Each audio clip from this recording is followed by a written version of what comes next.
Tashdalek, good evening everyone. This is Tibet This Week, a weekly feature that provides a preview of this week's news on Tibet, His Holiness the Dalai Lama, and the Central Tibetan Administration. Let us have a look at today's headlines. His Holiness the Dalai Lama advises Tibetan women to contribute to global leadership. Freedom House report reveals Tibetan Buddhism as the most repressed religion in China. Office of Tibet, Russia organizes photo exhibition in the Russian Buddhist Republic of Tuva. Representative of Office of Tibet, South Africa visits Durban to strengthen networking of Tibet support groups. United Nations Special Rapporteurs question China on Larung and Yarchen.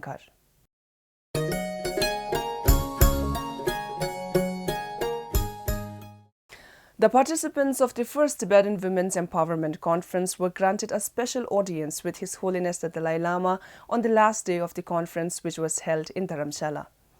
During an hour-long audience, His Holiness lauded Kashak's effort in bringing out a revised version of women's empowerment policy and in organizing the conference to educate the public on the policy and solicit suggestions to ensure its effective implementation. His Holiness advised that the bottom line is implementation, which can be achieved by both political will and a steadfast commitment of every individual who should exercise their agency. His Holiness expressed his conviction in the possibility of a peaceful world with women holding the mantle of leadership.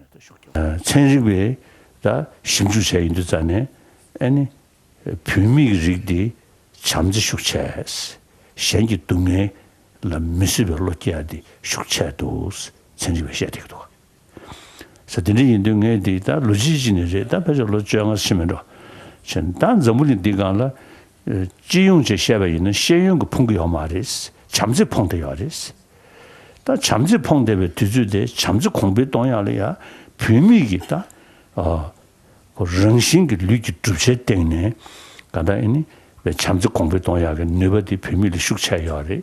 The 3-day Tibetan Women's Empowerment Conference and undertaking of Women's Empowerment Desk of Department of Home saw participation of more than 340 women and men from across the political and social spectrum. A disturbing new report from Freedom House shows how religious controls have intensified across China under the current Chinese President Xi Jinping, who took the center stage of CCP since November 2012. The report titled The Battle for China's Spirit, Religious Revival, Repression and Resistance under Xi Jinping analyzed the status of 7 religious groups accounting for some 350 million people: Chinese Buddhism, Taoism, Catholicism, Protestantism, Islam, Tibetan Buddhism and Falun Gong. The report mentioned that President Xi Jinping has largely continued the repressive policies and campaigns of his predecessor, Hu Jintao, while deepening and expanding certain controls.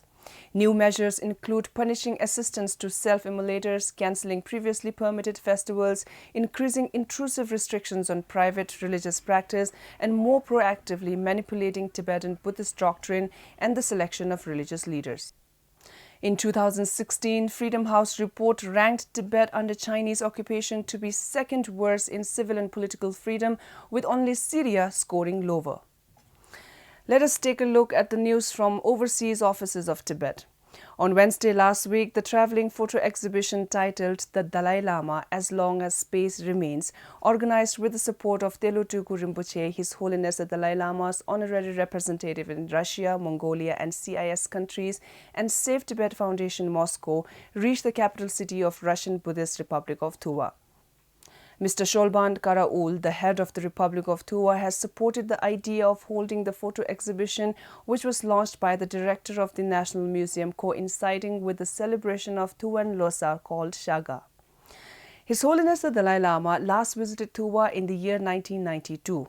All the subsequent requests to grant him a Russian entry visa filed by local clergy and NGOs were declined by the Russian federal authorities because of its close relations with China.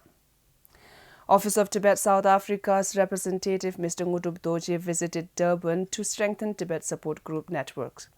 The representative visited African Center for Constructive Resolution of Disputes, a leading think tank and conflict resolution center, and also met with Honorable Ila Gandhi, the granddaughter of Mahatma Gandhi.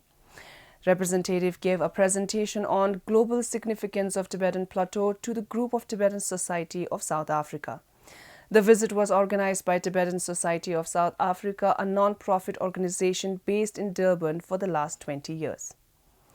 On the eve of the 34th session of the United Nations Human Rights Council, in the rare and a bold move, 6 independent United Nations rights experts made public a joint intervention communication made to the Chinese government on the case of Larung and Yarchen, both Buddhist learning centers in Tibet facing demolitions. In a sharply worded statement, the United experts express alarm over China's violations of international human rights law and wide-scale religious repression in Tibet.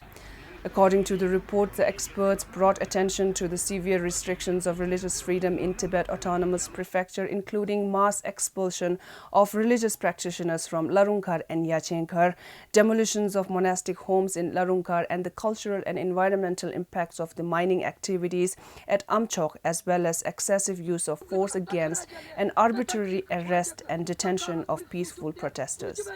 The United Nations experts sought the Chinese government to respond to 8 areas of concerning acute human rights situation inside Tibet and sought them to legally and morally held accountable for the damages done.